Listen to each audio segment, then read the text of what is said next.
එහෙම නැත්නම් අපි කියනවා මේ ආර්ථිකයේ තියෙන නිෂ්පාදන සම්පත් අපි ප්‍රධාන කොටස් හතරකට බෙදාගත්තා.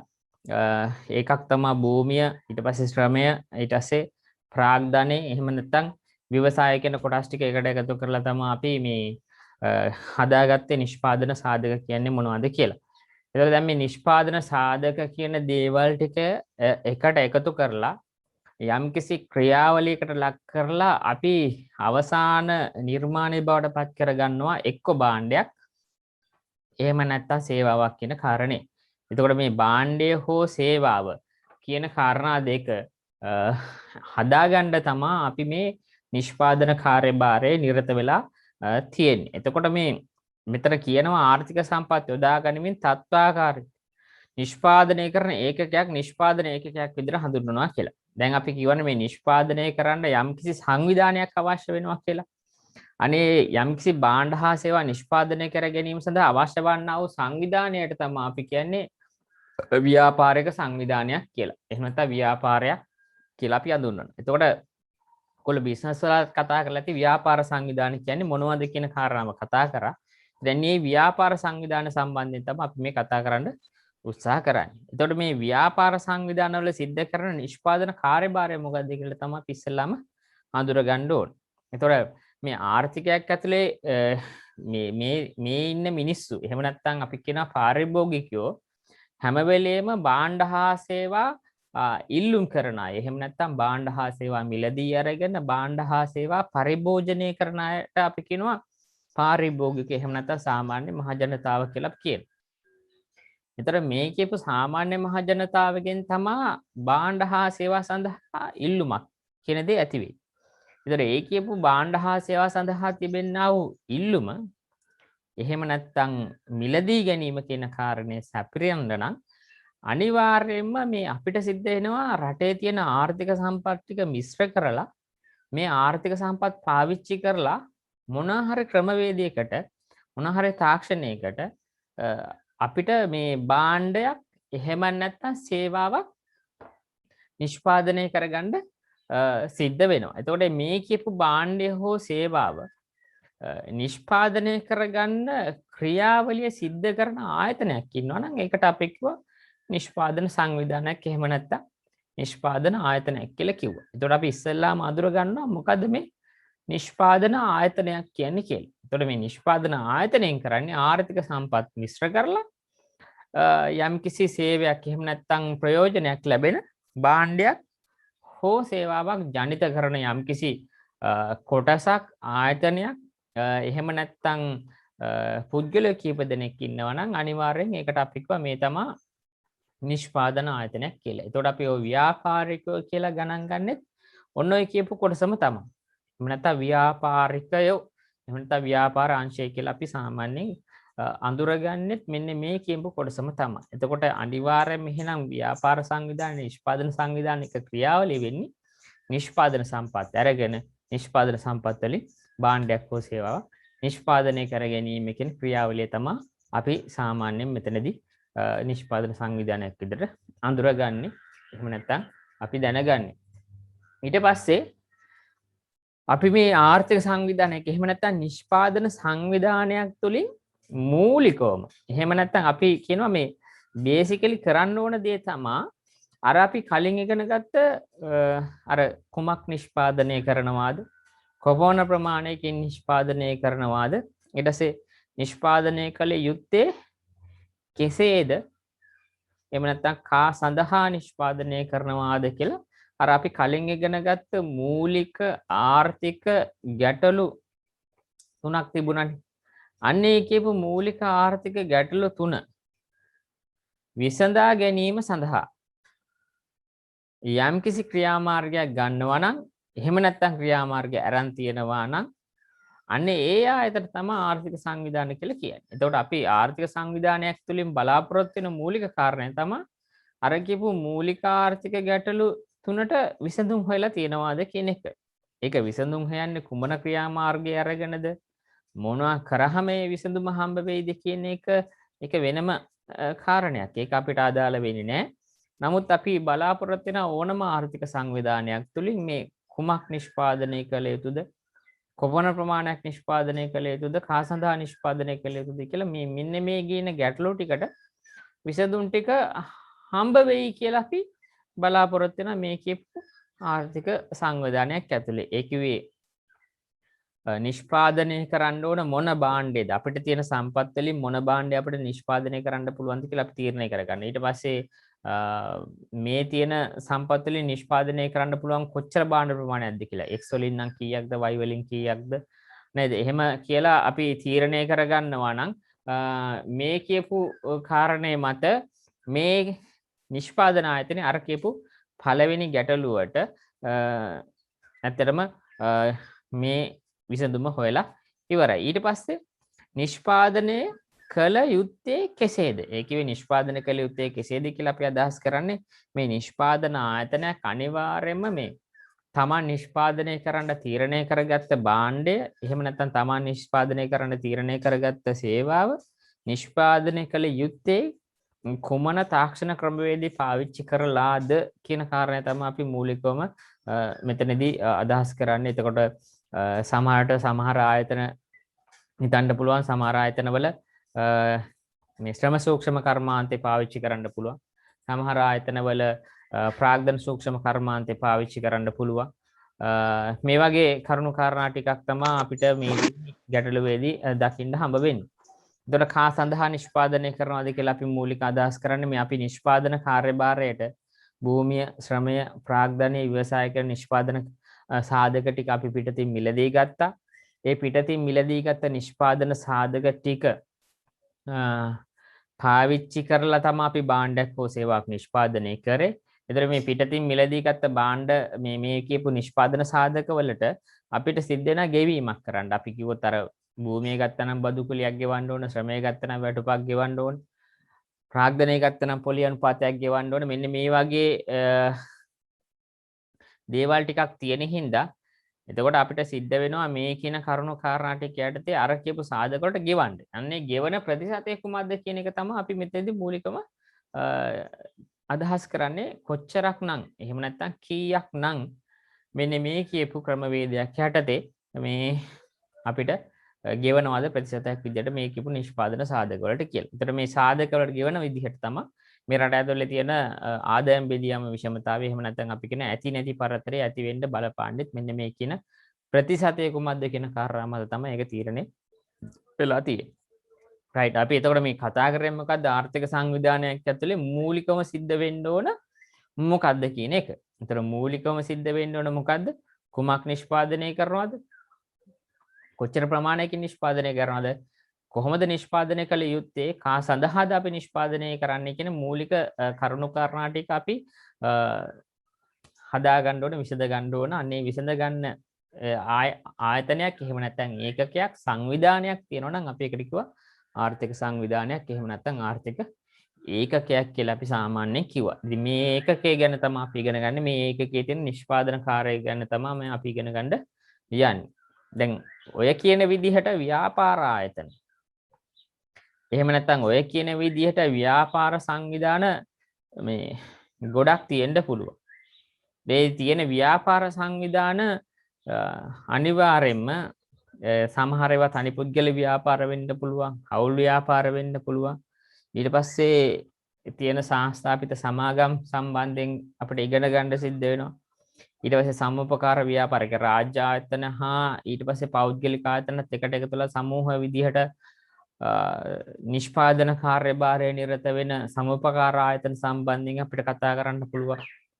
ඊට පස්සේ ඒ වගේ තවත් එකක් තියෙනවා මොකද්ද? රාජ්‍ය ආයතන, රාජ්‍ය ව්‍යවසායන් කියන දේවා. සමහරට මේ තියෙන රාජ්‍ය සංස්ථා, මණ්ඩල, ව්‍යවස්ථාපිත මණ්ඩල මෙන්න මේ කියන කොටස් ටිකක් තමයි කිසි ව්‍යාපාරයක් තමයි සිද්ධ කරන්නේ. නමුත් මේකේ වැඩිපුර අයිතියක් දකින්න හම්බෙන්නේ රජයට. ඒතර මේ ආයතන වලින් කරන්නේ යම්කිසි නිෂ්පාදන කාර්යභාරයක්ම තමයි. ඒතර මේගොල්ලෝ සිද්ධ කරන කරුණු කාරණා මොනවද කියලා තමයි එතනදී අපි හොයලා බලන්න උත්සාහ කරන්නේ. ඒතකොට මෙන්න මේ කියන ආයතන සම්බන්ධයෙන් ඔයගොල්ලන්ට බිස්නස් ස්ටඩි වලදී වැඩිපුර අවධානයක් යොමු කරලා මේ ආයතන වල තියෙන කාර්යභාරයේ වෙනස්කම ඊට පස්සේ මේ ආයතනයක් නිර්මාණය කර ගැනීමට බලපාන හවුල් ව්‍යාපාර නීතිය තනි පුද්ගල ව්‍යාපාර සම්බන්ධ තිබෙනා වූ ව්‍යාපාර නීතිය කියලා වෙන වෙනම කොටස් වලට උගන්වනවා. අපිට මේ විෂය යටතේ නම් අපිට එච්චර දේවල් ඉගෙන ගන්න අවශ්‍යතාවයක් නැහැ.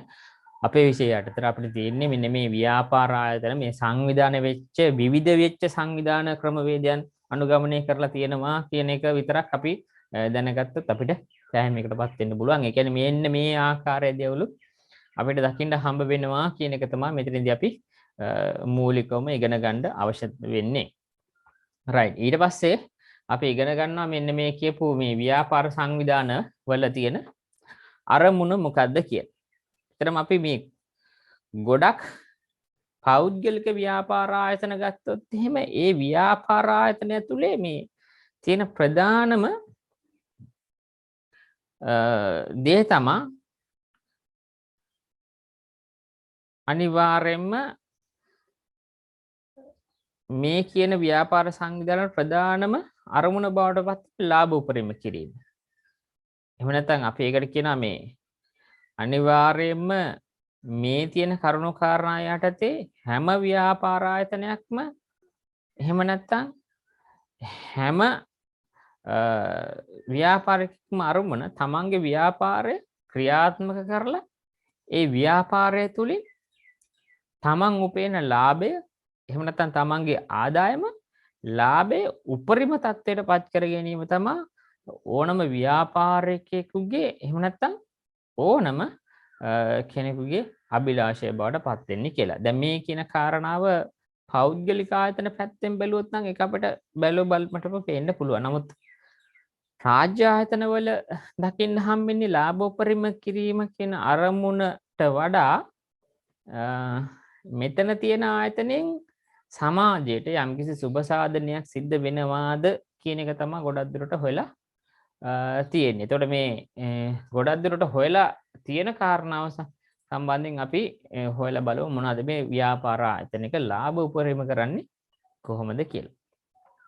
එතකොට දැන් අපිට ඒ ගැනත් කතා කරන්න සිද්ධ වෙනවා. මොකද ව්‍යාපාර ආයතනයක් ලාභ උපරිම කරන්නේ කොහොමද කියලාත් අපි කතා කරන්න ඕනේ. හැබැයි ඉතින් මේ ලාභ උපරිම කරන්නේ කොහොමද කියලා කතා කරන්න කලින් අපි ව්‍යාපාර ආයතනයේ නිෂ්පාදනය සම්බන්ධයෙන් හොඳ දැනුමක් තියෙන්න ඕන. අපි නිෂ්පාදන ආයතනයක එහෙම නැත්නම් ව්‍යාපාර ආයතනයක පිරිවැය සම්බන්ධය කියන්නේ භාණ්ඩ හා සේවා නිෂ්පාදනය කිරීම සඳහා දරනු ලබන්නා වූ වියදම සම්බන්ධයෙන් අපිට දැනුමක් තියෙන්න ඕන. ඊට පස්සේ නිෂ්පාදන ආයතනයක් යම්කිසි නිෂ්පාදනයක් සිද්ධ කරාට පස්සේ ඒකෙන් ලබන්නා වූ අයභාරය සම්බන්ධයෙන් යම්කිසි විදිහක හොඳ දැනුමක් අවබෝධයක් තිබුණොත් එහෙම අපිට පුළුවන් වෙනවා මේ ව්‍යාපාර ආයතනයක ලාභ උපරිම කිරීම කියන කාරණාව අඳුරගන්න. ඒ නිසා අපි ඉස්සෙල්ලාම ඉගෙන ගන්නවා නිෂ්පාදන ආයතනක නිෂ්පාදනය කියන්නේ මොකක්ද කියලා. ඊට පස්සේ ඉගෙන ගන්නවා පිරිවැය කියන්නේ මොකක්ද කියලා. ඊට පස්සේ ඉගෙන ගන්නවා අයභාරය කියන්නේ මොකක්ද කියලා. මේ කාරණා තුන ඉගෙන ගත්තට පස්සේ අපිට පුළුවන් වෙනවා කොහොමද profit maximization එකක් එහෙම නැත්නම් ලාභයක් උපරිම කරන්නේ කොහොමද කියන කාරණාව ඉගෙන ගන්න. එතකොට ඒක ව්‍යාපාර ආයතනයකට අදාළ කරලා එක් ව්‍යාපාර ආයතනවල තියෙන ස්ට්‍රක්චර් එක එහෙම නැත්නම් අපි කියනවා සංවිධානයේ හැදිලා තියෙන විදිහට ඒක කොයි වගේ වෙනස් වෙනවද කියන කාරණාව අපිට ඉගෙන ගන්න පුළුවන් වෙනවා. ඒ නිසා අපි ඇත්තටම දන්න මූලිකම කාර්යය තමයි ඕනෑම ව්‍යාපාර ආයතනයක එහෙම නැත්නම් ඕනෑම පෞද්ගලික ව්‍යාපාර ආයතනයක මූලික අරමුණ බවට පත් වෙන්නේ මේ ව්‍යාපාර ආයතනයේ එහෙම නැත්නම් මේ සංවිධානයේ ලාභය උපරිම කිරීම කියන එක මතක තියාගන්න. එතකොට මේ අරමුණ ඉෂ්ට කරගන්න එක මූලික දේ වුණාට තව අරමුණු කිහිපයක්ම ඕනෑම ව්‍යාපාර ආයතනයක් ඇතුලේ අපිට දැක ගන්න පුළුවන් වෙනවා. මොනවද මේ ව්‍යාපාර ආයතනය ඇතුලේ දැක ගන්න පුළුවන් වෙන්නේ අපිට සම්පත් හසුරවන ඒකකයක් ලෙස කටයුතු කරනවා. එතකොට සම්පත් හසුරවන ඒකකයක් විදිහට කටයුතු කරනවා කියලා කියන්නේ අපි දන්නවා නිෂ්පාදන ආයතනයක නිෂ්පාදන සාධක වර්ග 4ක් තියෙනවා. භූමිය, ශ්‍රමය, ප්‍රාග්ධනය, ව්‍යවසාය කියන කොටස් ටික. මෙන්න මේ කියන නිෂ්පාදන සාධක අපි පාවිච්චි කරලා තමයි යම්කිසි භාණ්ඩයක් හෝ සේවාවක් නිෂ්පාදනය කරන්නේ. එතකොට මේ කියන සාධක ටික හසුරවන්න එහෙම නැත්නම් පාලනය කරන්න අපිට කැමති ආකාරයට යම් භාණ්ඩයක් හෝ සේවාවක් නිෂ්පාදනය වෙන ආකාරයට පරිපාලනය කරගන්න පුළුවන් නම් මේක තමයි අපි කියන්නේ නිෂ්පාදන ආයතනයක තියෙන අදාළ වෙච්ච ප්‍රධානම කාරණේ බවට. ඒතර දැන් මේ කියන සම්පත් හරියට හසුරව ගන්න බැරි වුණොත් එහෙම අපිට කොහොමත් භාණ්ඩයක් හරියට නිෂ්පාදනය කරන්න බැරි වෙනවනේ. දැන් අපි උදාහරණයක් විදිහට ගත්තොත් එහෙම සමහර පෞද්ගලික ආයතනවල මේ තියෙන සම්පත් ඒ නිවැරදි ආකාරයට හසුරවන හින්දා ඒ පෞද්ගලික ආයතනවල ලාභය උපරිම වෙලා හොඳ සංවර්ධනයක් දිනුවක් ගත්ත ආයතන බවට අපි දැකලා තියෙනවා. හැබැයි සමහර මේ රාජ්‍ය ආයතනවල තියෙන සම්පත් ටික හරියට හසුරව ගන්න බෑ. මිනිස්සු ටික හරියට පාලනය කරගන්න බෑ. මේ සමහර බඩමුට්ටු ඒවා ඔහේ දිරලා යනවා. පාවිච්චිට ගන්න නැහැ. එතකොට මේ සම්පත් හසුරව ගන්න බැරි වෙච්ච හින්දා ඒ ආයතනයේ අරමුණු ඉෂ්ට වෙන්නෙත් නෑ. රජය බලාපොරොත්තු වෙච්ච දේ එතනින් සිද්ධ වෙලත් නෑ. එතකොට ඒක අපි කියන ෆේල් එකක්. එහෙම නැත්නම් ඒක අසමත් වීමක් විදිහට අපි හඳුනනවා. ඒතර මේ කියපු දේ අනුව තමයි අපිට තීරණය කරන්න වෙන්නේ හරි. නිෂ්පාදන ආයතනයක් කියලා කියන්නේ අනිවාර්යයෙන්ම අපි ළඟ තියෙන සම්පත් ටික හරියට හසුරවන්න පුළුවන් ආයතනයක් කියලා. අනිත් කාර්යය දෙවෙනි කාරණේ අපි ගණන් ගන්නවා තීරණ ගන්නා ඒකකයක් වෙනවා කියන්නේ. ඒතර අපි කිව්වා දැන් කලින්ම මේ සාමාන්‍ය සංවිධානයක මූලිකම කාරණේ බවට පත් වෙන්නේ අර කියපු මූලික ආර්ථික ගැටලු තුන විසඳන එකනේ. ඒතර අතර මූලික ආර්ථික ගැටලු තුන විසඳනවා කියන්නේ තීරණ ගන්න එකට. ඒ කියන්නේ කුමක් නිෂ්පාදනය කරනවද කියලා අපි තීරණය කරන්න. කොපමණ නිෂ්පාදනය කරනවද කියලා අපි තීරණය කරන්න. කෙසේ නිෂ්පාදනය කරනවද කියලා තීරණය කරන්න. කා සඳහා නිෂ්පාදනය කරනවද කියලා තීරණය කරන්න. අතර මේ මූලිකම කාර්යභාරය වෙලා තියෙන්නේ නිෂ්පාදන ආයතනයක තීරණ ගැනීම කියන කාරණයම තමයි. එතකොට මේ තීරණ ගැනීම යහපත් වුණොත් ආයතනේ මූලික අරමුණු පරමාර්ථ ටික ඉෂ්ට කරගන්න හැකියාවක් හම්බෙනවා. හැබැයි මේ තීරණ ගැනීම අසාර්ථක තත්වයටපත් වුණොත් එහෙම අපි ඒකට කියනවා මේ ආයතනය ඇතුලේ තියෙන මේ කියපු මේ බලාපොරොත්තු ටික අරමුණු ටික ඉෂ්ට කරගන්න බැරි වෙනවා කියලා කියනවා. එතකොට දැන් ඔයගොල්ලන්ට අවබෝධ වෙන්න ඕනේ මේ නිෂ්පාදන ආයතනයක අර මූලික අරමුණ ලාභය උපරිම කිරීම කියලා කිව්වට පස්සේ මේ ලාභය උපරිම කිරීම විතරක් නෙමෙයි තව කරුණු කාරණා ටිකකුත් මේක ඇතුලේ දකින්න හම්බ වෙනවා කියලා. ඒතර තුන්වෙනි එක තමයි සන්නාම නාමය ප්‍රසිද්ධ කර ගැනීම. අපි කියනවා ඒකට බ්‍රෑන්ඩඩ් නේම් එකක් කියලා කියනවා. ඒතර මේ බ්‍රෑන්ඩඩ් නේම් එක කියලා කියන්නේ මේ අපි දන්නවා ගොඩක් භාණ්ඩ තමන්ගේ නිෂ්පාදන ආයතනට අදාළ කරගත්ත වෙළඳ නාමයක් තියෙනවා. එතකොට මේ වෙළඳ නාමය හරහා තමයි තමන්ගේ නිෂ්පාදනය අපි එළියට දාන්නේ. අපි උදාහරණයක් විදිහට කිව්වොත් ආපිකෝ එහෙම නැත්නම් යුනිලීවර්. මෙන්න මේ වගේ වෙළඳ සන්නාම නාම තියෙනවා. මෙන්න මේ වෙළඳ සන්නාම නාම යටතේ අපි මේක ජනප්‍රිය කරගත්තට පස්සේ ඒ ආයතන වලට තම තමන් තව අලුතෙන් භාණ්ඩයක් නිෂ්පාදනය කරලා විකුණ ගැනීම ලේසි වෙනවා. මොකද හොඳ සන්නාම නාමයක් තිබුණොත් එහෙම. දැන් අපි උදාහරණයක් විදිහට ගත්තොත් එහෙම පීසා හට්. ඒ වගේ සන්නාම නාමයක් අපි ගත්තොත් ඒක ලෝකෙම ප්‍රසිද්ධයි. එතකොට ඒක යටතේ අපිට ඒ නම යටතේ අපිට ව්‍යාපාරයක් පටන් ගන්න පුළුවන් නම් ඒකටත් මිනිස්සු එනවා. මොකද්ද අපි අර කියන ගුඩ්විල් එක ඒ කියන්නේ කීර්ති නාමය කියන කාරණේ ගොඩ නැගෙන්නේ මේ සන්නාම නාමය ප්‍රසිද්ධ කිරීම. හැබැයි හොඳ ප්‍රසිද්ධියක් තියෙනවා නරක ප්‍රසිද්ධියක් තිබුණොත් නම් කීර්ති නාමය බිඳ වැටෙන්න පුළුවන්. එතකොට ඔයගොල්ලන්ට accounts වලට උගන්වයි මේ කීර්ති නාමය කියන්නේ මොකද්ද? කීර්ති නාමය ගණනය කර ගැනීම හා එහෙම නැත්නම් වටිනාකම සොයා ගැනීම හා ඒවා accounts වලට කොහොමද සම්බන්ධ වෙන්නේ කියන කාරණාවත් මේ කියලා දෙයි. එතකොට මේවා ඇති වෙන්නේ අනිවාර්යයෙන් මේ සන්නාම නාමය ප්‍රසිද්ධ කර ගැනීම කියන කාරණාව මත තමයි මේක තීරණය වෙන්නේ. එතකොට අපි ඊළඟ කාරණේ විදිහට දැනගන්නවා විකුණුම් ප්‍රමාණය වැඩි කර ගැනීම. අතර මේක ඕනම නිෂ්පාදන ආයතනයක් සිද්ධ කරන දෙයක්. මොකද තමන්ගේ භාණ්ඩ අලිවි වෙන ප්‍රමාණය ක්‍රමක්‍රමයෙන් වැඩි කරගන්නවා. එතකොට තමන්ගේ භාණ්ඩ කියලා අපි අදහස් කරන්නේ අපි මේ නිෂ්පාදන ආයතනයේ නිර්මාණය කරගත්ත භාණ්ඩ ටික. එතකොට නිෂ්පාදන ආයතනයේ නිර්මාණය කරගත්ත භාණ්ඩ ටික අපි විකිරණ ප්‍රමාණය වැඩි කරගන්නවා. ඒකට අපි කියන විකුණුම් ප්‍රමාණය වැඩි කිරීම කියලා. ඔකට අපි සාමාන්‍යයෙන් කියන විකුණුම් ප්‍රවර්ධනය කර ගැනීම කියලා. ඒතර මේ විකුණුම් ප්‍රවර්ධනය කරගන්න නම් අපිට ඕන වෙනවා ප්‍රචාරණය කියන කාරණයනේ. අපි වෙළඳ ප්‍රචාරණය ගත්තොත් ඒක සිද්ධ කරනවා.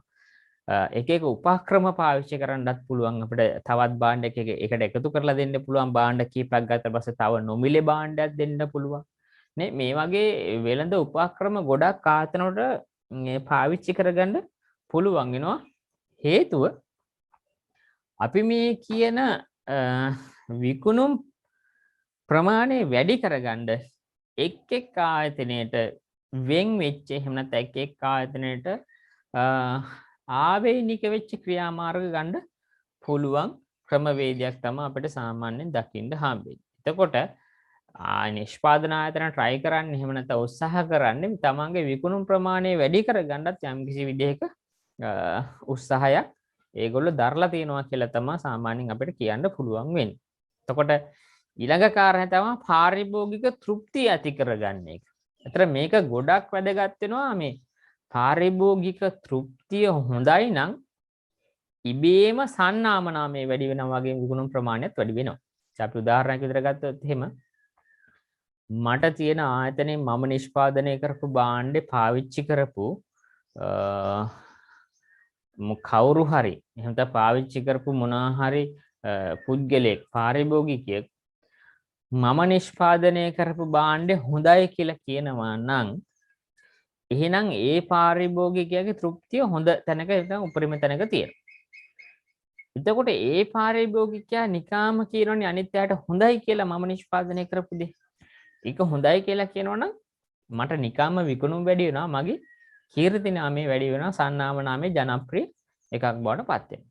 එතකොට අපිට අර කියපු මේ ලාභ උපරිම කරනවා කියන කාරණේ කරගන්න එහෙම නැත්නම් ලාභ උපරිම කරනවා කියන එක ඉෂ්ට කරගන්න ලේසිම ක්‍රමවේදය තමයි පාරිභෝගිකයන්ගේ තෘප්තිය වැඩි කරගන්නේ. ඒ පාරිභෝගිකයන්ගේ තෘප්තිය වැඩි වෙනවා නම් විකුණුම් වැඩි වෙනවා නම් සන්නාම නාමය ප්‍රසිද්ධ වෙනවා නම් හොඳට තීරණ අරන් තියෙනවා නම් හොඳට සම්පත් හසුරලා තියෙනවා නම් අපි අර කලින් කතා කරපු මූලික අරමුණ කියපු ලාභ උපරිමය ඉබේම ආයතනයක තුල සිද්ධ වෙනවා. එතකොට ලාභ උපරිමය ඉබේම සිද්ධ වෙනවා නම් අපි බලාපොරොත්තු වෙච්ච කරුණු කාරණා ටික සාර්ථකයි කියලා අපිට කියන්න පුළුවන් වෙනවා. ඒතර මේ සාර්ථකත්වයේ ළඟා කරගන්න තමයි ව්‍යාපාර ආයතන මෙන්න මේ කියපු අරමුණු කිහිපෙම එක විට කරගන්න හැම වෙලෙම උත්සාහ කරලා තියෙන්නේ. නිසා මේ එක විට කරගන්න එක හරියටම කරගන්න පුළුවන් නම් ඒ ආයතනයේ බලාපොරොත්තු වෙච්ච තැනට යන්න පුළුවන් වෙනවා වගේ මේ ආයතනයේ සාර්ථක ආයතනයක් කියලා අපිට කෙලින්ම කියන්න පුළුවන් වෙනවා. ඒ නිසා අපි බලාපොරොත්තු වෙන්නේ මෙන්න මෙතනට කොහොමද යන්නේ කියන එක තමයි සාමාන්‍යයෙන් පොදුවේ ආයතනයක් බලාපොරොත්තු වෙන කරුණු බවට පත් වෙන්නේ. රයිට් අපි කතා කරා නිෂ්පාදන ආයතනයක් කියන්නේ මොකක්ද කියලා. නිෂ්පාදන ආයතනයක ප්‍රධාන කාර්යභාරය මොකක්ද කියලා. ඊට පස්සේ අපි නිෂ්පාදන ආයතනයක අරමුණු මොනවද කියලා තමයි ඊට පස්සේ අපි කතා කරේ. ඊළඟට අපි යනවා නිෂ්පාදන ක්‍රියාවලියක් කියන්නේ මොකක්ද කියලා. හරි. එතකොට නිෂ්පාදන ක්‍රියාවලියක් කියලා අපි සාමාන්‍යයෙන් අදහස් කරන්නේ පාරිභෝගික අවශ්‍යතාවලට ගැළපෙන පරිදි. ඒ කියන්නේ පාරිභෝගික අවශ්‍යතාවලට ගැළපෙන පරිදි කියලා කියන්නේ මේ අපි කියනවානේ මේ නිෂ්පාදන ආයතන නිෂ්පාදනය කරපු භාණ්ඩේ මිලදී ගන්න කෙනාගේ කැමැත්තට ගැළපෙන්න ඕනේ. එහෙම ගැළපුණේ නැත්නම් අපි හදපු භාණ්ඩේ වැඩක් නැහැ. ඒතර මිලදී ගන්නේ නැහැ. එතකොට තමයි අපි සාර්ථක ආයතනයක් වෙන්නේ. පාරිභෝගික අවස්ථාවලට ගැළපෙන පරිදි සම්පත්වල ස්වරූපය වෙනස් කරමින්. ඒතර අපිට තියෙනවා සම්පත් වර්ග, භූමියේ ශ්‍රමයේ ප්‍රාග්ධන විසය කියන දේවල් ටික. ඒ සම්පත්වල ස්වරූපය අපි වෙනස් කරනවා. සම්පත්වල ස්වරූපය වෙනස් කරනවා. දැන් අපි උදාහරණයක් විදිහට ගත්තොත් අන්නාසි ගෙඩිය. ඒ අන්නාසි ගෙඩිය කපලා ඒක ජූස් එකක් හදලා විකුණනවා නම් අපි කරලා තියෙන්නේ අර අපි කලින් දැකපු සම්පත වෙනස් කරලා කලින් දැකපු සාධකේ වෙනස් කරලා වෙන දෙයක් හදලා තමයි විකුණලා තියෙන්නේ. ඒක ස්වරූපය වෙනස් කිරීමක් බවට පත් වෙනවා. මම මේ සරල උදාහරණයක් කිව්වා අපි කොහොමද මේක කරන්නේ කියන එක. ඒතර ස්වරූපය වෙනස් කරමින් එම සම්පත්වල ස්වරූපය වෙනස් කරලා ඒ සම්පත්වලට වටිනාකමක් එකතු කරනවා. දැන් අන්නාසි ගෙඩියක් රුපියල් 100යි නම් අන්නාසි ගෙඩියක් පාවිච්චි කරලා ඒක කපලා ඒක පාවිච්චි කරලා හදපු බීමේක රුපියල් 100ට විකුණන්නේ නැහැ. අපි තව මිල ටිකක් වැඩි කරනවා. අපි දැන් රුපියල් 200ක් කියලා. අන්න එතකොට අර ස්වරූපේ වෙනස් කිරීමයි අර කියපු වටිනාකම් එකතු කිරීමයි කියන කාරණා දෙකම උතන सिद्ध කරලා තියෙනවා. මොනවද කරලා තියෙන්නේ? ස්වරූපේ වෙනස් කරපු එකයි අලුතෙන් වටිනාකමක් එකතු වෙච්ච එකයි. දැන් අන්නාසි ගෙඩිය තිබුණා. අන්නාසි ගෙඩිය ස්වරූප වෙනස් කරා ජූස් එකක් විදිහට. වටිනාකම ඉස්සලා රුපියල් 100 අන්නාසි ගෙඩිය තිබ්බේ තව රුපියල් 100ක් එකතු කරලා රුපියල් 200ක් කරලා ඔන්න අපිට විකුණ ගන්න පුළුවන් වෙනවා. රයිට්. මේක තමයි නිෂ්පාදනය කියලා කියන්නේ. මේක තමයි ප්‍රොඩක්ෂන් කියලා කියන්නේ. මොකද්ද කරන්න ඕන? සම්පත්වල ස්වරූපය වෙනස් කරන්න. සම්පත්වල ස්වරූපය වෙනස් කරාම වටිනාකම මොකද වෙන්නේ? වැඩි වෙන්නත් ඕන. ඉතින් සම්පත් ස්වරූප වෙනස් කිරීම සහ වටිනාකම් එකතු කිරීමයි දෙකම සිද්ධ වෙනවා නම් ඇත්තටම නිෂ්පාදනයේ මගින් අපි බලාපොරොත්තු වෙන්නේ ඔන්න ඔය කියන කාරණේම තමයි. ඒතර මේ කියන කාරණා ටික නිවැරදිව සිද්ධ කරනවා නම් අන නිෂ්පාදන ආයතනයක් අපි අර මීට කලින් කතා කරපු අරමුණු කීපයක් තිබුණානේ. අනේ අරමුණු කීපය සාර්ථකව ඉටු කර ගැනීමට හැකියාවක් උදා වෙනවා. ඒතර මේ අරමුණු ටික සාර්ථකයි කියලා අපිට කියන්න පුළුවන්. ආයතනයේ සාර්ථකයි කියලා කියන්න පුළුවන් මේ නිෂ්පාදන ක්‍රියාවලිය නිවැරදිව සිද්ධ වෙනවා. මොනවද නිෂ්පාදන ක්‍රියාවලියක් අපි කියලා කිව්වේ? සම්පත්වල ස්වරූපය වෙනස් කර ගන්නවා. සම්පත්වල යම්කිසි වටිනාකමක් එකතු කර ගන්නවා කියන එක. ඒතර මේ දෙක සිද්ධ වෙනවා නම් ඒකට අපි කියනවා මේ තමයි නිෂ්පාදන ක්‍රියාවලියක් කියලා.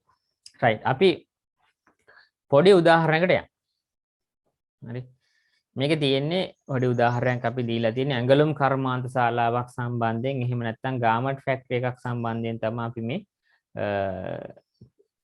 උදාහරණය අපි දීලා තියෙන්නේ. එහෙම නැත්නම් මේ අපි කතා කරන්න යන කාරණාව තියෙන්නේ. රයිට්. එතකොට මුලින්ම තියෙනවා මේ ඇඟලුම් කර්මාන්ත ශාලාවේ නිෂ්පාදන ක්‍රියාවලිය අධීර 3ක් විදිහට තමයි අපිට දකින්න හම්බෙන්නේ. මොනවද මේ අධීර තුන? යෙදවුම්, පරිවර්තන ක්‍රියාවලිය සහ නිමවුම් කියලා අපි අධීර 3කට බෙදලා තියෙනවා. ඔන්න අයිනෙම තියෙනවා අපිට යෙදවුම් තියෙනවා, දෙවෙනියට තියෙනවා පරිවර්තන ක්‍රියාවලිය, තුන්වෙනියට තියෙනවා මේ තමයි නිමවුම. එහෙම නැත්නම් අපි කියන භාණ්ඩය හෝ සේවාව කියලා. රයිට්. යෙදවුම් කියන එකට අපි ගත්තොත් එහෙම ඒකෙදි තියෙනවා අමුද්‍රව්‍ය. මේ යෙදවුම් වලට අපි පාවිච්චි කරපු අමුද්‍රව්‍ය ටික තියෙනවා. වර්ණකාරක අපි කියමු රෙදි කියලා. වර්ණකාරක කියලා අපි රෙදි පාට කරන දේවල් හෝ මෙන්න යමක් කියලා. ශ්‍රමය, ඒ කියන්නේ වැඩ කරන අය ටිකක් ඉන්නත් ඕන ගාමන්ට් ෆැක්ටරි එකේ. ඊට පස්සේ යන්ත්‍ර සූත්‍ර තියෙන්න ඕන, මැෂින් තියෙන්න ඕන, උපකරණ ටික තියෙන්න ඕන. මේ හැදුවට පස්සේ ඇසුරුම් කරන්න තියෙන ද්‍රව්‍ය කාඩ්බෝඩ් එහෙම නැත්නම් මේ ඉටි කවර මොනවා හරි දෙයක් තියෙන්නත් ඕන. දැන් මේ ටික තමයි මේ ගබඩාවක් ඇතුලේ යෙදවුම් විදිහට මේ ආයතන ඇතුලේ තියෙන්නේ. ගාමන්ට් ෆැක්ටරි ඇතුලේ තියෙන්නේ. මේවා තමයි පාවිච්චි කර අපි අවසාන දේ හදාගන්න උත්සාහ කරන්නේ. ඒතර මේ යෙදවුම් අපි යම්කිසි පරිවර්තන ක්‍රියාවකට ලක් කරනවා. අපි දැන් කලින් ඉගෙන ගත්තා මීට කලින් නිෂ්පාදනය කියලා කියන්නේ සම්පත්වල ස්වරූපය වෙනස් කරන එකයි අගයක් එකතු කරනවා කියන එකටනේ. ඕන දැන් සම්පත් ටික තියෙනවා අපිට. දැන් අපි කරන්න යන්නේ මොකද්ද? ඒකේ ස්වරූපය වෙනස් කරන එක කරන්න යන්නේ. හරි? ඒකේ ස්වරූපය වෙනස් කරනවා. කොහොමද? කපනවා, මහනවා, බොත්තම් අල්ලනවා, මදිනවා, අහුර ගන්නවා. හරි? ඒතර ඔන්න අර ගත්ත නිකන් රෙදි කෑල්ලක් එහෙම නැත්නම් රෙද්දක් කපලා මහලා බොත්තම් අල්ලලා මැදලා හොඳට පැකින් කරලා තිබ්බට පස්සේ ඒක මොකක් බවට පත් වෙනවද? ඒක ඇඟලුමක් බවට පත් වෙනවා. රයිට්. මේ ඇඟලුම තමයි අපිට විකුණන්න පුළුවන් වෙන්නේ. එතකොට අර රෙද්දේ තිබුණ වටිනාකමයි ඇඟලුමේ තිබුණ වටිනාකම. ඇඟලුම කියලා කියන්නේ මේ ඇඳුමේ තිබුණ නිමි ඇඳුමේ තිබුණ වටිනාකමයි දෙකක් නේ. ඒතර මේ ඇඟලුම හැදෙන්න කලින් අපි ළඟ තිබුණේ මොනවද? ආමුද්‍රව්‍ය ටික. ඒ කියන්නේ රෙදි ටික. වර්ණකාරක, ශ්‍රමයේ, යන්ත්‍ර ඒවනේ තිබුණේ. එහෙනම් ඒ වගේ අර කියපු අමුද්‍රව්‍ය වල ස්වරූපය වෙනස් කරාම තමයි ඇඟලුමක් බවට පත් වෙන්නේ. දැන් අමුද්‍රව්‍ය වල මිලයි ඇඟලුමේ මිලයි වෙනස්නේ. එහෙනම් අපි කලින් ඉගෙන ගත්ත නිෂ්පාදන ක්‍රියාවලිය කියලා එකක් කිව්වනේ. මොකද නිෂ්පාදන ක්‍රියාවලිය කියලා කිව්වේ? ස්වරූපය වෙනස් කරගන්න එකයි වටිනාකමක් එකතු කරන එකයි. එහෙනම් හරි සිද්ධ වෙලා තියෙන්නේ. එහෙනම් ස්වරූප වෙනස් වුණා. අලුත් වටිනාකමක් එකතු වුණා. ඒ හින්දා ඒක ගැළපෙනවා කාටද? පාරිභෝගිකයන්ට ගැළපෙන විදිහට තමයි හදලා තියෙන්නේ. ඒතකොට තමයි විකුණන්න පුළුවන්. පාරිභෝගික බලාපොරොත්තු වෙන දෙයක් හදන්න ඕනේ. දැන් අපි මේ ලංකාව ඇතුලේ මේ හිම කබා නිෂ්පාදනය කරලා ලංකාව ඇතුලේ විකුණන්න try කරනවා. ඒක හරියන්නේ නෑනේ. මොකද ඒක ගැළපෙන්නේ නැති හින්දා. නමුත් අපි මේ ලංකාවට ගැළපෙන විදිහේ ඇඳුමක් නිර්මාණය කරගෙන ඒක විකුණන්න උත්සාහ කරොත් නම් අපි අර කියපු මේ පාරිභෝගිකයා බලාපොරොත්තු වන්නා වූ කියන කාරණේ ඉෂ්ට වෙනවා. ඒතකොට තමයි විකුණුම වැඩි වෙන්නේ, ප්‍රචාරණය කරන්න පුළුවන් වෙන්නේ, ලාභ වැඩි වෙන්නේ, ආදායම් උපයන්න පුළුවන් වෙන්නේ මෙන්න මේක හරියට සිද්ධ වුණොත් විතරයි.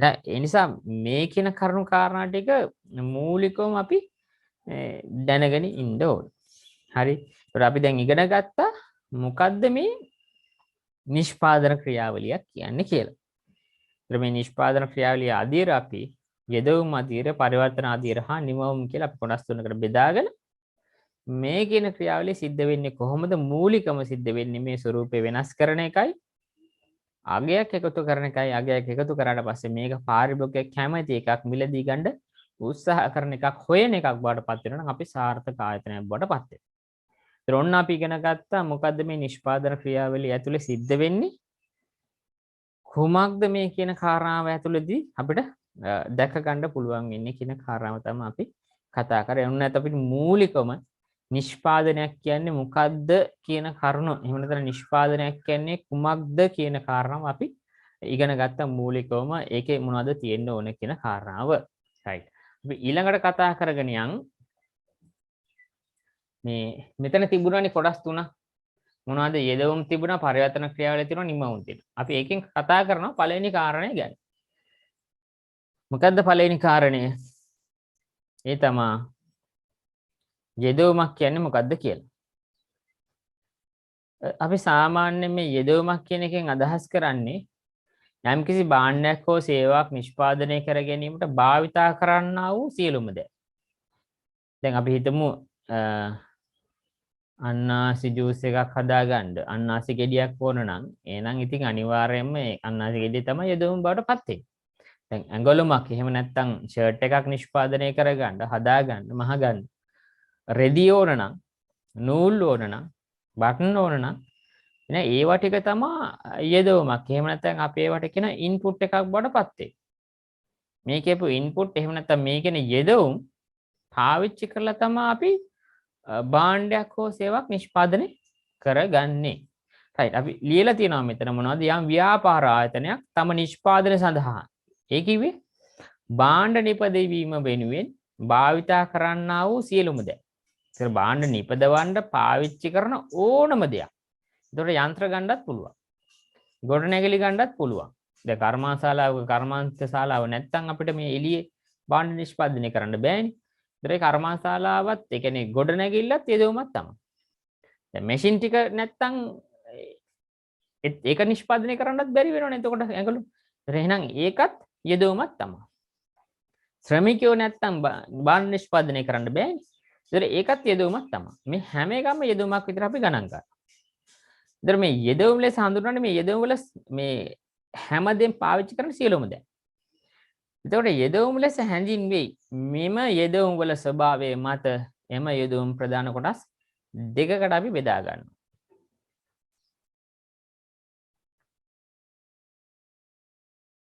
පැහැදිලිද? ඒක ප්‍රධාන කොටස් දෙකකට බෙදා ගන්නවා. ඒ තමයි ස්ථාවර යෙදවුම් කියලා එක කොටසක් තියෙනවා. අනිත් එක තියෙනවා විචල්‍ය යෙදවුම් කියලා. හරිද? එකක් තියෙනවා ස්ථාවර යෙදවුම්, අනිත් එක තියෙනවා විචල්‍ය යෙදවුම් කියලා. කතා කරන මොනවද මේ ප්‍රධාන කොටස් දෙක? ඒ තමයි මේ ස්ථාවර යෙදවුම් හා විචල්‍ය යෙදවුම් කියන කොටස් ටික තමයි මේ කතා කරන්නේ. ඔයගොල්ලෝ දැන් හොඳට අවධානයෙන් අහගෙන ඉන්න. මොකද මේ ස්ථාවර යෙදවුම් විචල්‍ය යෙදවුම් අඳුරගන්න විදිහට තමයි අපි ඊළඟට තියෙන කොටස් ටික සම්බන්ධයෙන් අපිට ඕගොල්ලන්ට කියලා දෙන්න මේ ලාභ පරිම කරන දේවල්, පිරිවැය, නිෂ්පාදනයේ මේ සියලුම දේවල් අන්තර්ගත වෙලා තියෙන මේකත් එක්ක. නිසා ඔයගොල්ලෝ මේක ගැන ලොකු අවධානයකින් හිටියොත් එහෙම අපිට පුළුවන් වෙනවා මේ ඉස්සරහට තියෙන දේවල් ටික හරියට මේ අවබෝධ කරගන්න, පැහැදිලි කරගන්න. ඒ නිසා මේකේ කියන දේවල් ටික හරියට අහගෙන ඉන්න ඔයගොල්ලන්ට මොනවා හරි මේ අමතක වෙයි කියලා හිතනවා නම් එහෙම නැත්නම් මේක මේ නෝට් ඩවුන් කරගන්න ඕන එහෙම නැත්නම් මේක පොඩ්ඩක් ලියා ගන්න ඕන කියලා හිතනවා නම් මේ කෙටියෙන් ලියා ගන්න. මොකද මේක ආපහු පාරක් මේ පන්තියේදී උගන්වයිනේ ඉස්කෝලේ උගන්වයිනේ. එතකොට ඒක හොඳට මේ ඔයගොල්ලන්ට පොඩි මේ සපෝට් එකක් හම්බ වෙනවනේ මේක බලලා ආපහු ඉස්කෝලේ තියෙන දේ ඉගෙන ගන්න යනවා නම් ඒක සපෝට් එකක් හම්බෙන හින්දා මේක ආපහු කියන එකත් දෙයක් කරනවා. හැබැයි ඉතින් ඔයගොල්ලෝ මොනවා හරි දෙයක් මේක මාතක තියාගන්න මේක වැදගත් මේක මෙහෙමයි කියලා හිතනවා නම් නෝට් ඩවුන් කරගන්න පොඩි කොලයක් අරගෙන එහෙම නැත්නම් පොතක අලුතින් පොතක හරි කමන්නේ මේක ලියා ගන්න. එතකොට අපිට මේ ඔයගොල්ලන්ට මේ ඕක පස්සේ කාලෙකදී ඕන වෙයි ඔයගොල්ලන්ටම මේ ස්ටඩි කරගෙන යද්දි. ඒ නිසා ඔන්න අපි කොටස් දෙකක් තියෙනවා. මොනවද කොටස් දෙක? ස්ථාවර යෙදුම් විචල් යෙදුම් කියලා කොටස් දෙකක් තියෙනවා. එතකොට ඔන්න ස්ථාවර යෙදුම් විචල් යෙදුම් කියන්නේ මොනවද කියලා තමයි අපි දැන් කතා කරන්න යන්නේ. එතකොට අපි බලමු ඉස්සෙල්ලාම මේ ස්ථාවර යෙදුමක් කියන්නේ මොකද්ද කියලා.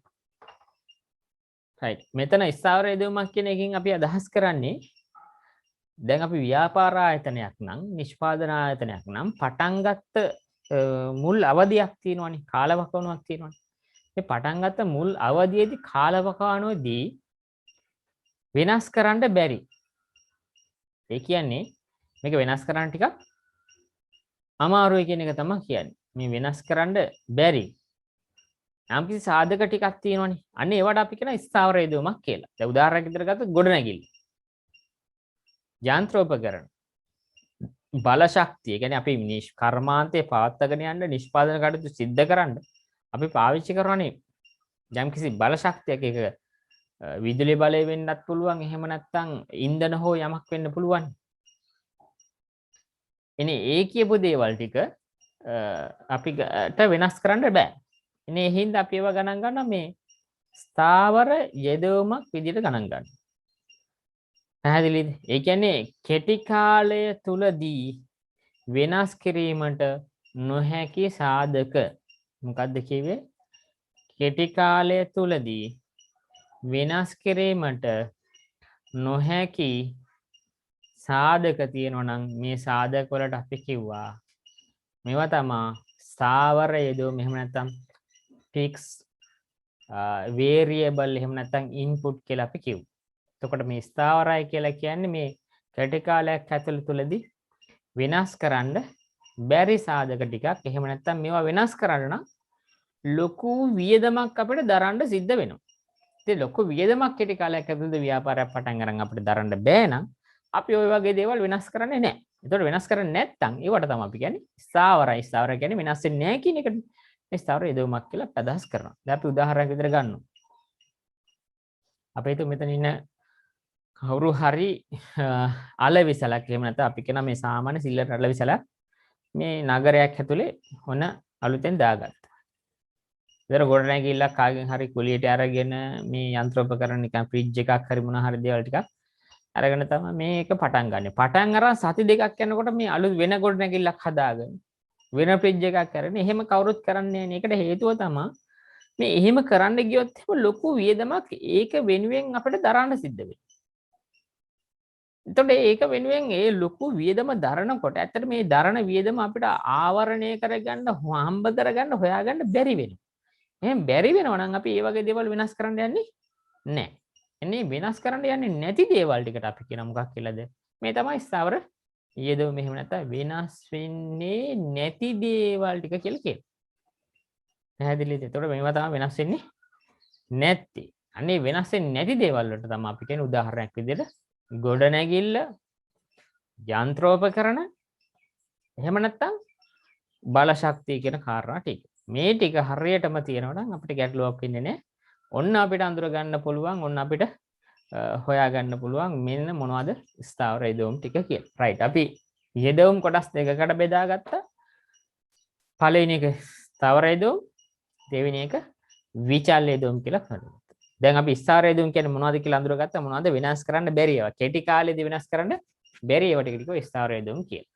ඊළඟට අපි යනවා විචල්්‍ය යෙදවීම් කියන එකට. විචල්්‍යය කියලා කියන්නේ වෙනස් වෙනවා කියන එකට. පැහැදිලිද?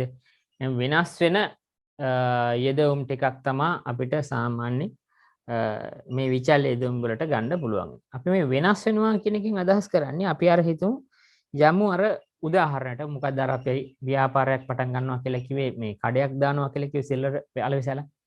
ඉතින් මේ සිල්ලර අලවිසලේ Tamanට තනියෙන් මේ විකුණුම් කටයුතු කරන්න බැරි හින්දා කවුරු හරි ගෝලයක් අපි කියන්නේ සේවකයෙක්ව ගත්තා මාසේ වැටුපකට තීරණය වෙන්න.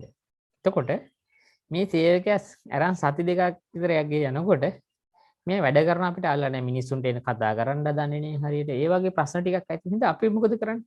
මෙයාව අයින් කරලා වෙන කෙනෙක් ගන්න. යම් කිසි ගෙවීමක් කරලා මෙයා අයින් කරලා වෙන කෙනෙක් ගන්න. ඉතින් ඒක ලොකු බලපෑමක් නෑනේ ව්‍යාපාරයට. අනිත් එක ඒක ලේසියෙන් කරන්න පුළුවන් දෙයක් නේ. ලොකු වේදමක් යන්නෙත් නෑනේ. එහෙම නැත්නම් ලොකු පරිශ්‍රමයක් දරන්න ඕනෙත් නෑනේ. බොහොම ඉක්මනින් වෙනස් කරන්න පුළුවන් එන්නේ. අනේ ඉක්මනින් වෙනස් කරන්න පුළුවන් වෙන හින්දා තමයි ඒකට අපි කියේ මොනවා කියලාද? විචල්යයි. එහෙම නැත්නම් විචල්ය කියන්නේ වෙනස් වෙනවා කියන එකනේ. වේරියබල් එකක් කියලා. වේරියබල් ඉන්පුට් එකක් කියලා. ඒතර මේ ඒකට උදාහරණයක් විදිහට අපිට ගන්න පුළුවන් වෙන්නේ පැහැදිලිවම ශ්‍රමිකයෝ කියන කාරණා. ඒතර මේ ශ්‍රමිකයෝ අනිවාර්යයෙන්ම මොනවද බවට පත් වෙනවද ව්‍යාපාර ආයතනයක් ඇතුලේ? විචල් යෙදුමක් බවට පත් වෙනවා. ඔන්න අපි දැන් අඳුරගත්තා යෙදුම් එහෙම නැත්නම් වර්ග දෙක. මොනවද? ස්ථාවර යෙදුම් කියලා එකක් අඳුරගත්තා. විචල් යෙදුම් කියලා තව කොටසක් අඳුරගත්තා. මොනවද මේ ස්ථාවර යෙදුම් කියලා කියන්නේ? වෙනස් කරන්න බැරි දේවල්. ඊට පස්සේ වෙනස් කරන්න පුළුවන් දේවල් වලට අපි කිව්වා මේ තමයි විචල් යෙදුම් කියලා. එතකොට දැන් අපි ඒකට උදාහරණ විදිහට ගත්තා. දැන් ස්ථාවර යෙදුම් වලට අපි ගත්තා ගොඩනැගිලි යන්ත්‍ර සූත්‍ර බලය කියන එක. ඒකට අපි පොඩුවේ උදාහරණයක් විදිහට ගන්න පුළුවන් මෙහෙම. ස්ථාවර යෙදුම් නම් ඒවා තමයි අනිවාර්යෙන්ම ප්‍රාග්ධනය කියලා කියන්නේ. ඒතර ගොඩනැගිලි යන්ත්‍ර සූත්‍ර වැටෙන්නේ ප්‍රාග්ධනය කියන කොටසට. එහෙනම් ඒක අපි එහෙම ගමු. කොහොමද ගන්නෙ? ස්ථාවර යෙදුම් වලට අපි උදාහරණ විදිහට ගන්නවා ප්‍රාග්ධනය කියන එක. රයිට් ඒක ගත්තා. විචල් යෙදුම් වලට තියෙන උදාහරණය මොකද්ද? ඒකට තියෙන උදාහරණය තමයි ශ්‍රමිකයෝ. ඔන්න ඔයගොල්ලෝ දැන් ඉගෙන ගන්නවනේ මූලිකවම සාධක හතරක් ගැන නිෂ්පාදන සාධක භූමියේ ශ්‍රමයේ ප්‍රාග්ධනීය විසයි. එහෙනම් ඒකෙන් අපිට ස්ථාවර යෙදුම් විදිහට ප්‍රාග්ධනය ගත්තා.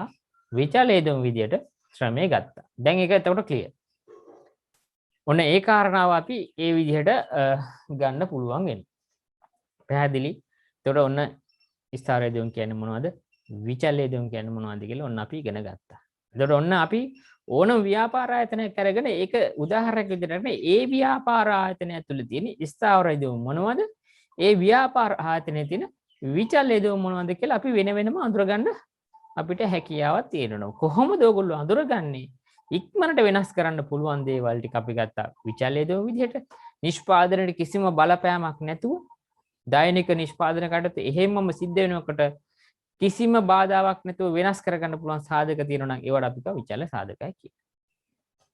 හැබැයි වෙනස් කරගත්තොත් මුළු නිෂ්පාදනයම අඩාල වෙන මොනවා හරි තියෙනවා නම් ඒවට අපි කියව ස්ථාවර සාධක කියලා. උදාහරණයක් විදිහට අපි කියව ප්‍රාග්ධනය කියන කාරණය. එහෙනම් ওই ස්ථාවර සාධකයි විචල සාධකයි දෙක එකට එකතු කරලා තමයි අපි නිෂ්පාදනයක් සිද්ධ කරගන්නේ. රයිට්. ඔන්න එතකොට අපිට නිෂ්පාදන ශ්‍රිතය එහෙම නැත්නම් මේ ෆන්ක්ෂන් එක හදාගන්නත් පුළුවන් වෙනවා. රයිට්. ඔයගොල්ලන්ට දැන් පේනවා තීරේ මොනවද නිෂ්පාදන ශ්‍රිතයක් කියන්නේ කියලා. රයිට්. අපිට දැන් තියෙනවා යෙදුම්. මොනවද යෙදුම් වර්ග දෙක? ස්ථාවර යෙදුම් තියෙනවා. විචල් යෙදුම් තියෙනවා. එතකොට දැන් මේ යෙදුම් වර්ග දෙක පාවිච්චි කළා තමයි අපි නිමවුම ගන්න. මොකද්ද නිමවුම කියලා කියන්නේ? නිමවුම කියලා කියන්නේ අවසානයේ අපි නිෂ්පාදනය කරන භාණ්ඩේ හෝ එහෙම නැත්නම් සේවාව කියන කාරණා දෙක තමයි නිමවුම විදිහට අපි ගන්න. ඒතර මේ භාණ්ඩයයි සේවාවේ දෙක මේ කියන භාණ්ඩයයි හෝ සේවා දෙකට තමයි අපි කියන්නේ Q. එහෙම නැත්නම් ඒකට අපි කියනවා මේ quantity of production නිෂ්පාදන ප්‍රමාණය කියලා කියනවා. ඒතර මෙතන ලියලා තියෙනවා ඔයගොල්ලන්ට පේනවා කියවන්න යෙදවුම් වලින් ලබාගත හැකි නිමවුම්. යෙදවුම් වලින් ලබාගත හැකි නිමවුම් හෝ කිසියම් නිමවුමක් බිහි කිරීම සඳහා අවශ්‍ය අවම යෙදවුම් ප්‍රමාණය නිෂ්පාදන සිතෙන් පෙන්눔 කරනවා කියලා. එතකොට ඔන්න ශ්‍රිතේ කොහොමද දෙන්නේ? Q සමානයි F වරක් LK කියලා. ඉතින් දැන් අපි ඔයගෙන් හඳුන්වන්නේ මොනවද කියලාත් ඉගෙන ගන්න ඕන. ඔයගොල්ලෝ දැන් ලියා ගන්න Q සමාන F වරක් LK කියන එක.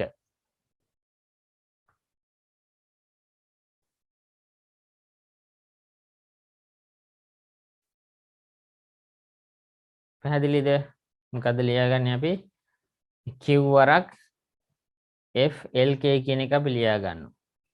Q කියලා අපි ඔතනදී අදහස් කරන්නේ නිෂ්පාදන ප්‍රමාණය කියන එක. එතකොට Q කියන්නේ භාණ්ඩ හා සේවා නිෂ්පාදනය කරන ප්‍රමාණය කියන එක. F කියලා අදහස් කරන්නේ ෆන්ඩමෙන්ටල්, එහෙම නැත්නම් අපි ඒකට කියනවා රඳා පවතිනවා කියලා. මොනවා මතද රඳා පවතින්නේ? L කියන එක මත, එහෙම නැත්නම් K කියන එක මත. අපි ඔතනදී L කියලා හඳුන්වන්නේ ලේබ කියන එකට. එතකොට ලේබ කියලා කියන්නේ මොනවද? විචල්්‍ය යෙදවීමක් කියන එකට. එහෙනම් L කියලා හඳුන්වන්නේ ශ්‍රමය, එහෙම නැත්නම් ලේබ කියන එක. ඒක අපිට ගණන් ගන්න පුළුවන් මොකක් විදිහටද? ශ්‍රමයේ විදිහට. ඊළඟට K කියන එකෙන් අපි ගණන් ගන්නේ කැපිටල්, එහෙම නැත්නම් ඒකට අපි කියනවා මොකද්ද මේ ප්‍රාග්ධනය කියන එක. එතකොට ඔන්න අපිට හම්බෙලා තියෙන කාරණා දෙකක් තියෙනවා. මොනවද හම්බෙලා තියෙන කාරණා දෙක? K L කියන එකට. එතකොට ඔන්න මේ කාරණා දෙක යටතේ තමයි අපි නිෂ්පාදනය සිද්ධ කරගන්නේ. මොනවද නිෂ්පාදනය කරගන්නේ? Q කියනවා. භාණ්ඩ ප්‍රමාණය නිෂ්පාදනය කර රඳා පවතිනවා. මොනවා මතද? L මතයි K මතයි. එහෙනම් මේ L K කියන දෙක මත තමයි මේක රඳා පවතින්නේ. කියන්නේ මෙන්න මේ කියන කාරණා දෙක. අපි දැනගන්න ඕන කාරණේ තමයි මෙන්න මේ කියන කාර්යය මත මෙන්න මේ L කියන එක, මෙන්න මේ L කියන එකයි K කියන එකයි වෙනස් වුණොත් එහෙම, මේ L කියන එකයි K කියන එකයි වෙනස් වුණොත් එහෙම අනිවාර්යයෙන්ම මේ L එකයි K එකයි වෙනස් වුණොත් එහෙම මේ Q කියන එක අනිවාර්යයෙන් වෙනස් වෙනවා. අපි හිතමු මේ L කියන එකත් වැඩි කරනවා, K කියන එකත් වැඩි කරනවා. එතකොට නිෂ්පාදන යෙදවුම් ප්‍රමාණය වැඩි වෙනවත් එක්ක නිෂ්පාදන පරිමාවත් වැඩි වෙන්න ඕන අනිවාර්යයෙන්ම. එතකොට ඒක අපිට නිෂ්පාදන තාක්ෂණයේ විදිහට අඳුර ගන්න පුළුවන්. දැන් ඔයගොල්ලන්ට කලින් මම කිව්වා මේ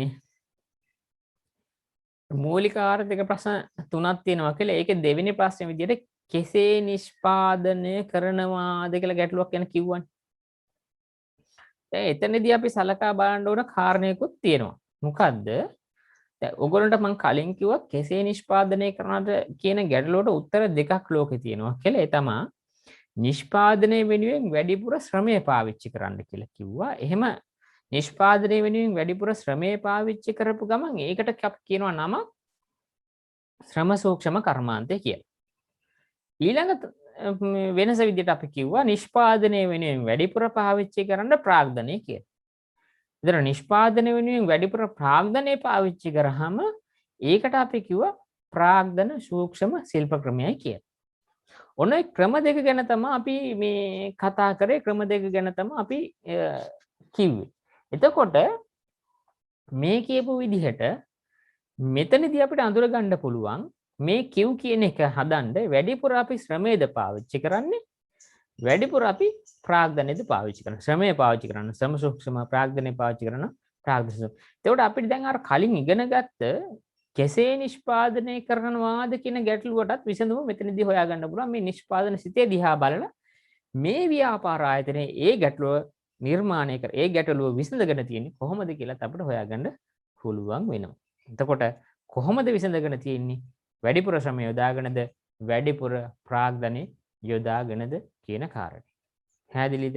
ඔන්න කියන කාරණා දෙක මත තමයි ඔන්න අපි මොකක්ද කියලා තීරණය. දැන් එතකොට දැනගන්න ඕන කාරණේ තමයි මෙන්න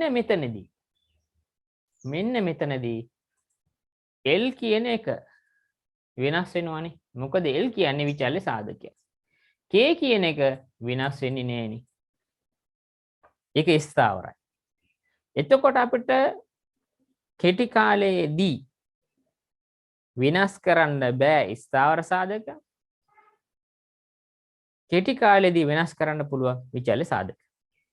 එහෙනම් ඕගොල්ලෝ මේ ආයතනයේ ඉන්නවා නම් නිෂ්පාදන පරිමාව ඒ කිව්වේ Q කියන එක වැඩි කරගන්න ඕනකමක් තියෙනවා නම් කෙටි කාලයේදී වෙනස් කරන්න පුළුවන් එකම දේ තමයි මොකද්ද? ශ්‍රමය කියන එක. ඒ කියන්නේ ශ්‍රමිකයෝ වැඩි කර නිෂ්පාදනය වැඩි කරගන්න පුළුවන් කියන එක. පැහැදිලිද? මොකද ස්ථාවර සාධක වෙනස් කරන්න බෑ. වෙනස් කරන්න පුළුවන් අපිට විචල සාධක පමණයි. එහෙනම් Q කියන එක වෙනස් කරගන්න නම් අපිට තියෙනවා මොනවද? මේ කියන කාරණාව මත L වෙනස් කරලා Q වෙනස් කරන්න පුළුවන්. අඩු කරන්නත් පුළුවන්. එහෙම නැත්නම් වැඩි කරන්නත් පුළුවන් කියන කාරණා. පැහැදිලිද? right. එතකොට ශිල්ප ක්‍රමය වෙනස් වෙන විට ඒකේ මොනවද ශිල්ප ක්‍රම දෙකක් තියෙනවා අපිට. මොනවද ශිල්ප ක්‍රම දෙක? ප්‍රාග්ධන සූක්ෂම ශිල්ප ක්‍රමය, ශ්‍රම සූක්ෂම ශිල්ප ක්‍රමය. මම කියලා දුන්නා දැන්. මොකද්ද ප්‍රාග්ධන සූක්ෂම ශිල්ප ක්‍රමය කියලා කියන්නේ? නිෂ්පාදනයේ වැඩිපුර ප්‍රාග්ධනය පාවිච්චි කරනවා. ශ්‍රම සූක්ෂම ශිල්ප ක්‍රමය කියලා කියන්නේ මොකද්ද? නිෂ්පාදන කාර්ය වෙනුවෙන් වැඩිපුර ශ්‍රමය පාවිච්චි කරනවා.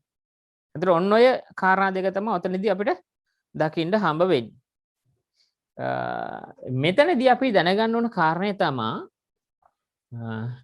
මේ කියන විදිහට මේ කියන ශිල්ප ක්‍රමය වෙනස් වෙනකොට යෙදවුමයි නිමවුම අතර පවතින සම්බන්ධෙත් වෙනස් වෙනවා කියන එක. අපි උදාහරණයක් විදිහට කිව්වොත් එහෙම මෙහෙම අපි දන්න විදිහට වැඩිපුර ශ්‍රමය පාවිච්චි කරනකොට නිෂ්පාදන කාර්යය වැඩි වෙනවා තමයි. නමුත් ඊට වඩා අපිට ලේසි ප්‍රාග්ධන ඒකකයයි ශ්‍රමයයි දෙකම වැඩි කරොත් එහෙම නිෂ්පාදනයේ පරිමාව වැඩි වෙන එක ගොඩාක් වැඩි වෙන්න පුළුවන් වෙනවා. පැහැදිලිද? ඉතින් අපි දැනගන්න ඕන කාර්යය තමයි ශිල්ප ක්‍රමය. ඒ කිව්වේ ප්‍රාග්ධන හෝ ශ්‍රම සූක්ෂම කියන එක වෙනස් වෙනකොට යෙදවුමයි නිමවුමයි අතර තියෙන සම්බන්ධතාවයත් අනිවාර්යයෙන්ම වෙනස් වෙගෙන යනවා. ඒ කිව්වේ යෙදවුම කියලා කිව්වේ අපි යොදා ගන්න නිෂ්පාදන සාධක ටික, නිමවුම කියලා කිව්වේ අපි හදන භාණ්ඩ හා සේවා කියන එක. එතකොට ඒක වෙනස් වෙනවා කියලා අපි ඔයගොල්ලෝ දැනගන්න ඕන මොනවද මේ කාරණා අදාළව කියලා. right. ඊළඟට අපි යනවා ඔය නිෂ්පාදනයේ තියෙන කාලය කියලා එකක්. මේක හරියටම දැනගන්න ඕනේ. එතකොට අපිට ඉදිරියේදී අපිට කතා කරන්න තියෙන කරුණු කාරණා ටික බොහොම ලේසියෙන් කතා කරගන්නත් එහෙම නැත්නම් බොහොම පැහැදිලිව කතා කරගන්නත් පුළුවන් වෙනවා. දැන් යම් නිෂ්පාදකයෙකු විසින් භාවිතා කරන යෙදවුම් විනාශ කිරීමට ඇති හැකියාව මත කාලවකවානු නිර්ණය කර කිරීමට හැකියාව ඇත. ඒ කිව්වේ දැන් මේ ආර්ථික විද්‍යාව ඇතුළේ නිෂ්පාදනයේ කාලය කියන එක තීරණය කරන්නේ පැය වලින්වත්, දින වලින්වත්, මාස වලින්වත්, අවුරුදු වලින්වත් නෙමෙයි. ඒ සාමාන්‍යයෙන් අපි ලෝකේ කාලය කියන එක මනින්නේ වෙලාවෙන්නේ, දින වලින්නේ, පැය වලින්නේ. නමුත් ඉතින් ඇත්තටම නිෂ්පාදනයේ කාලය කියන එක මැනගන්නේ දින වලින් නෙමෙයි. සාමාන්‍ය විදිහට නෙමෙයි. නිෂ්පාදන කාලය මනින්නේ වෙනස් විදිහට. අපි පාවිච්චි කරන සාධක වෙනස් කරන්න පුළුවන්ද බෑද කියන කාරණා මත තමයි ඒක තීරණය කරන්නේ. දැන් අපි කිව්වා ස්ථාවර සාධක වෙනස් කරන්න බෑ කියලා කිව්වා. නමුත් අර අපි පටන් ගත්ත ව්‍යාපාරේ කාලය තිස්සේ කරගෙන ගිහිල්ලා හොඳ ආදායමක් ලබන ඔක්කොම තියෙනකොට දැන් අපිට ගොඩනැගිලි වෙනස් කරන්න පුළුවන් සල්ලි ටිකක් අපි ළඟ තියෙන්නේ. දැන් අපිට යන්ත්‍ර ටික වෙනස් කරන්න පුළුවන් සල්ලි ටිකක් අපි ළඟ එකතු වෙන්නේ. right. එහෙම එකතු වුණාට පස්සේ අපිට අර වෙනස් කරන්න බෑ කියපු සාධක ටික වෙනස් කරන්න පුළුවන් වෙනවා. එහෙනම් වෙනස් කරන්න බෑ කියපු සාධක ටික වෙනස් කරන්න පුළුවන් කාලයක් එනවනම් ඒකට අපි කියව දිගු කාලය කියලා. එහෙනම් ස්ථාවර සාධකයි විචල්්‍ය සාධකයි කියලා දෙකක් තියෙනවා නම් ඒකට කියව කෙටි කාලය කියලා. හැම සාධකයක්ම වෙනස් කරන්න පුළුවන් කාලයක් එනවනම් ඒකට කිව්වා දිගු කාලය කියලා. එතකොට ස්ථාවර සාධක කියලා එකක් නැහැ. පැහැදිලිද? ඔන්න ඔහම අපි කොටස් දෙකකට බෙදා ගන්නවා කාලය කියන එක. right. ඔයගොල්ලන්ගේ ස්ක්‍රීන් එකේ දැන් තියෙනවා මොකද්ද මේ දෙක අතර වෙනස කියලා. අපි ඉස්සලා වම් අත පැත්තට ගියොත් කෙටි කාලය කියන්නේ මොකද්ද කියලා තියෙනවා. මොනවද? නිමවම වෙනස් කිරීමත් සමග විචල්්‍ය පිරිවැය පමණක් වෙනස් කිරීමට සිදුවන කාලයක් තියෙනවා. අන්න ඒ කාලයට අපි කියනවා කෙටි කාලය කියලා. රයිට්. එහෙනම් මේ කෙටි කාලය ඇතුළත සාධක වර්ග දෙකක් තියෙනවා. මොනවාද සාධක වර්ග දෙක? ස්ථාවර සාධකයි විචල්්‍ය සාධකයි කියලා කොටස් දෙකක් තියෙනවා කෙටි කාලයේ. ඒ හින්දා තමයි මෙතන කියලා තියෙන්නේ නිමෝම වෙනස් කිරීමත් සමග. ඒ කියන්නේ Q කියන එක වෙනස් කිරීමත් සමග විචල්්‍ය පිරිවැය පමණක් වෙනස් කිරෙන්න සිද්ධ වෙන කාලය. ඔන්න විචල්්‍ය පිරිවැය විතරයි. ඒ කියන්නේ ශ්‍රමයේ විතරයි දැන් වෙනස් කරන්න පුළුවන්. ශ්‍රමයේ විතරක් වෙනස් කරන්න ඒ කියන්නේ විචල්්‍ය පිරිවැය විතරක් වෙනස් කරන්න පුළුවන් කාලේ අපි කියන කෙටි කාලය කියලා. එහෙනම් මේ කාලය ඇතුළත ස්ථාවර පිරිවැය වෙනස් කරන්න බෑ කියන එක තමයි මේ කියන්නේ. පැහැදිලි? රයිට්. ඊළඟට දිගු කාලය කියලා කියන්නේ අකාර්යක්ෂමතාවකින් තොරව නිෂ්පාදන කාර්යතු අඛණ්ඩව කරගෙන යාම සඳහා සියලුම සාධක වෙනස් කිරීමට පුළුවන් කාලය සිද්ධ වෙන කාලයට අපි කිව්වා දිගු කාලය කියලා. රයිට්. එහෙනම් මේ දිගු කාලයට ආවට පස්සේ ස්ථාවර සාධකත් වෙනස් කරන්න පුළුවන්, විචල්්‍ය සාධකත් වෙනස් කරන්න පුළුවන්. එහෙනම් ස්ථාවර සාධක වෙනස් කරන්න පුළුවන් නම් ඒකටත් කියන්නේ විචල්්‍ය සාධක කියලා. සියලු සාධක වෙනස් කරන්න පුළුවන් කාලයක් එනවද? අනේ ඒ කාලයට අපි කිව්වා දිගු කාලය කියලා. සමහර සාධක වෙනස් කළා සමහර සාධක වෙනස් කරන්න බැරි නම් ඒකට අපි කිව්වා කෙටි කාලය කියලා. දැන් මම කලින් කිව්වා මේ කාලය කියන එක ආර්ථිකයේ මැනලා තින්නේ දවස් වලින්, පැය වලින්, මාස වලින්, අවුරුදු වලින් නෙමෙයි කියලා. මොකෙන්ද මැනලා තියෙන්නේ? සාධක වෙනස් කරන්න පුළුවන්ද? සාධක වෙනස් කරන්න බෑද කියන කාරණා මත තමයි ඔක වෙනස් කරලා තියෙන්නේ. පැහැදිලිද? එහෙනම් සාධක වෙනස් කරන්න බැරි කාලයක් තියෙනවා. මොකක්ද ඒ කාලේ? කෙටි කාලය. මොකද්ද? විචල්්‍ය සාධක විතරක් වෙනස් කරා ස්ථාවර සාධක වෙනස් කරන්න බෑ. එහෙනම් ඒකට අපි කියව මොකක් කියලා? කෙටි කාලය කියලා කිව්වා. ඊළඟට සියලු සාධක වෙනස් කරන්න පුළුවන් කාලයක් ආවා. ඒකට අපි කිව්වා මේ තමයි දිගු කාලය කියලා. ඔන්න අපි ආර්ථික විද්‍යාව යටතේ කාලය වෙනස් කරගත්ත විදිහ, එහෙම නැත්නම් කාලය වෙනස් වෙන විදිහ මොකක්ද කියලා තියෙනවා. රයිට්. ඔයගොල්ලන්ට මේ තියෙන මේ ස්ක්‍රීන් එකේ තියෙනවා පැහැදිලිව පේනවනේ? පේන්නේ නැති වෙන හින්දා තමයි එහෙම ඇහුවේ. නම් පැහැදිලිව පේනවා නම් එහෙම ගැටලුවක් නැහැ. අපිට බලා ගන්න පුළුවන් වෙනවා. නෝට් එකක් මෙහෙම කරන්න. අපිට දැන් මේ ඊළඟ දවසේ අපි වැඩ කරනකොට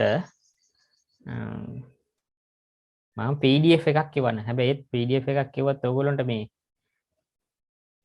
print out එකක් ගන්න තැනක් නැති වෙනවා නේද? PDF මොකද හේතුව අපි මේ ඉගෙන ගත්ත කාලවකරණු දෙකක් තියෙනවනේ. ඒ තමයි කෙටි කාල නිෂ්පාදන ක්‍රියාවලිය හා දිගු කාල නිෂ්පාදනය. එහෙම නැත්නම් කෙටි කාලය හා දිගු කාලය කියලා අපි ඉගෙන ගත්තා.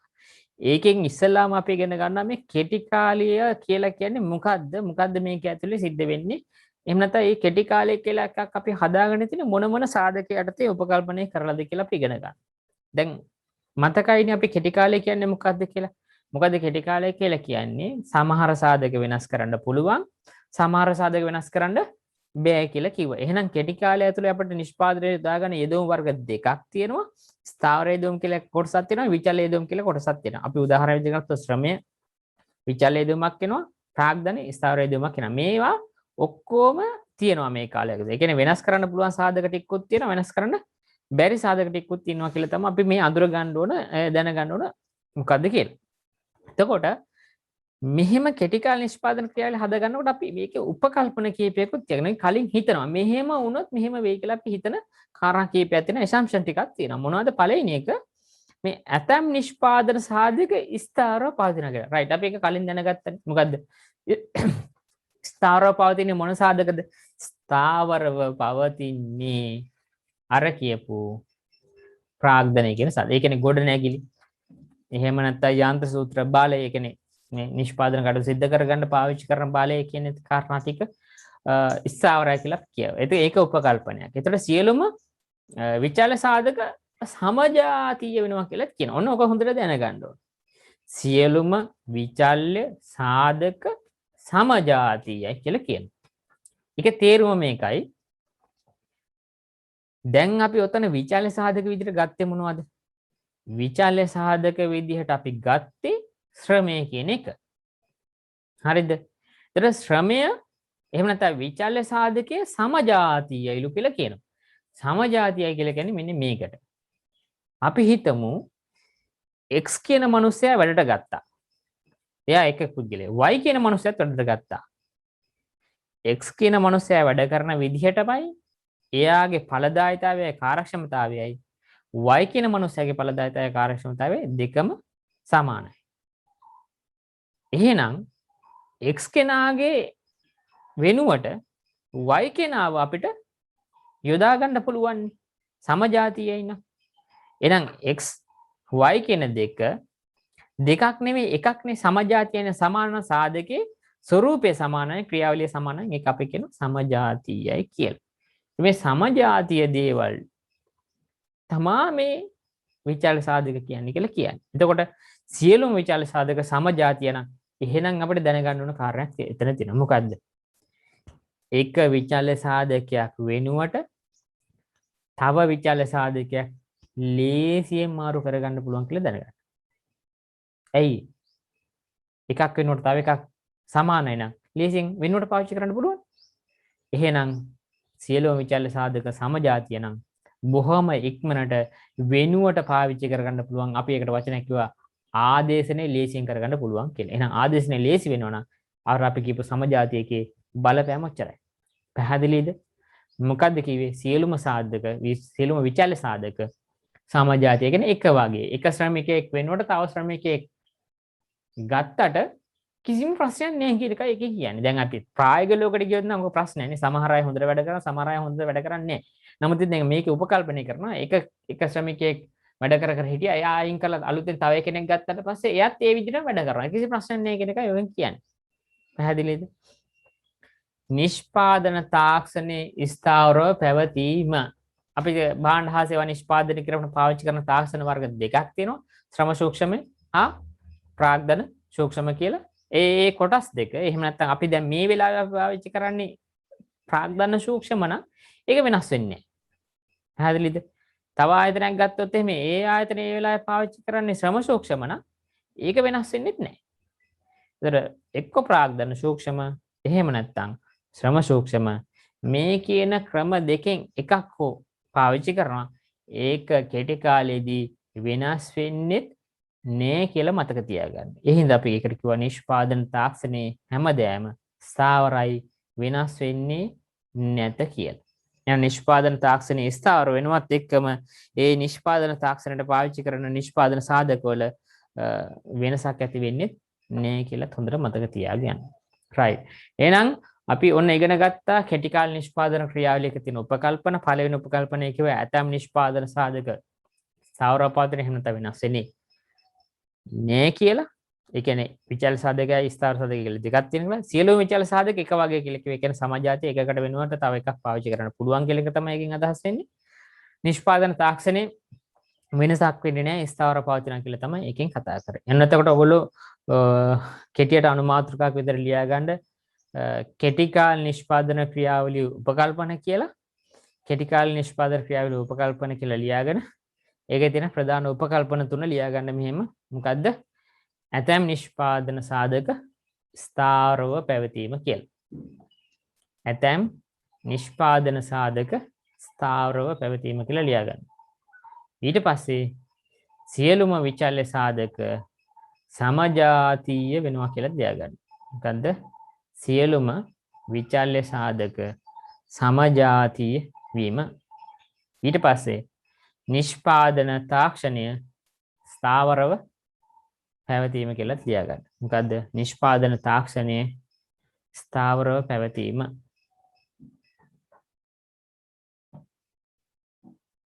නිෂ්පාදන තාක්ෂණයේ ස්ථාවරව පැවතීම කියන එකත් ලියා ගන්න. right. ඔන්න අපි කෙටි කාල නිෂ්පාදන ක්‍රියාවලිය ඉගෙන ගත්තා. ඒ නිෂ්පාදන ක්‍රියාවලිය යටතේ අපිට දකින්න හම් වෙන දේවල් ටික මොනවද කියලා තමයි අපි මේ කතා කරගෙන ගියේ. right. එතකොට අපි ඔන්න අදට ක්ලාස් එක නතර කරලා හෙට උදේ හරියටම මේ අද තිබ්බ වෙලාවට පටන් අරගෙන ඒ වැඩ කටයුතු සිද්ධ කරනවා. දැන් මේ හැමදේම උදේට වැඩ කටයුතු කරනවා කියන එක නෙමෙයි